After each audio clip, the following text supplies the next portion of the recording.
হাসনাত আব্দুল্লাহ, যার কথাগুলো কলিজায় লাগে, ওনার কথাগুলো শুনলে মনে হয় উনি আমার মনের কথাগুলো বলছেন। দুর্নীতিবাদ যদি নিজের বাবাও হয়, তাকে ছাড় দেওয়া যাবে না। 30,000 টাকা বেতন পেয়ে 40,000 টাকার ফ্ল্যাটে কিভাবে থাকেন তা নিয়ে প্রশ্ন করতে হবে। এ দেশে অনেক নেতা আসছে গেছে, কিন্তু হাসনাত আব্দুল্লাহ ওয়ান পিস। দুর্নীতির বিরুদ্ধে আমাদের ঐক্যবদ্ধ অবস্থান থাকতে হবে। নিজের বাবাও যদি দুর্নীতি করে, তাকেও ছাড় দেওয়া যাবে না। বাবাকে প্রশ্ন করতে হবে, 30,000 টাকা বেতন দিয়ে কিভাবে 40,000 টাকার বাসায় থাকে। নিজের ঘর থেকে শুদ্ধ অভিযান শুরু করতে হবে। নিজেরাও টেন্ডারবাজি করা যাবে না, কেউ করলে সেটাও প্রতিহত করতে হবে। সাংগঠনিক ভাবে আমাদেরকে সুসংহত হতে হবে।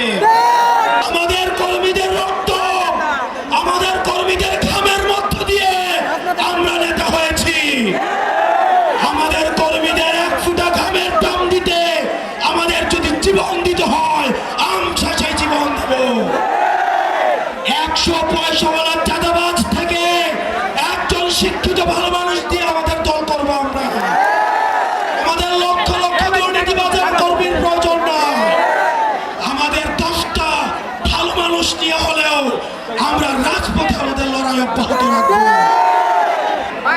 যারা এখন মামলা বাণিজ্য করছে, যারা এখন চাঁদাবাজি করছে, তাদের দিন ফুরিয়ে আসছে। আমরা যদি ঐক্যবদ্ধ থাকতে পারি, আমাদের এই তরুণ প্রজন্ম যদি ঐক্যবদ্ধ থাকতে পারে, তাহলে দুর্নীতিবাদটা পালানোর জায়গা পাবে না।